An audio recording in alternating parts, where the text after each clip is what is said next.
जेहेतु से गोटे लिखित भाव में अभियोग कर उभय विरुद्ध में जे आमको से धमक दौरान आमको मारपिट करने धमक दौरान से दुईटी मुकदमा रुजु कराई से दुईटी मुकदमार एवं इन्वेस्टिगेशन चालू अच्छी किंतु ये जो तांकर व्यक्तिगत आक्षेप को फिल्म विषय किंबा तांकर व्यक्तिगत जीवन विषय तादेह आमर कौन विशेष किसी भूमिका नहीं आम उभय को काउंसलिंग करूँ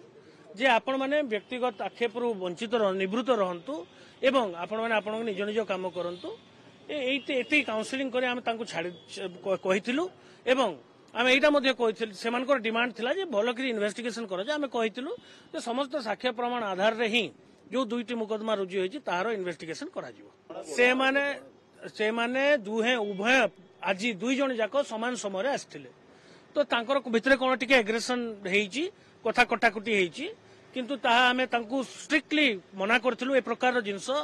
ए प्रकार विशृंखला विशृंखलित आचरण कौन सरकारी दफ्तर रे आपण देखै पारिबे नाही।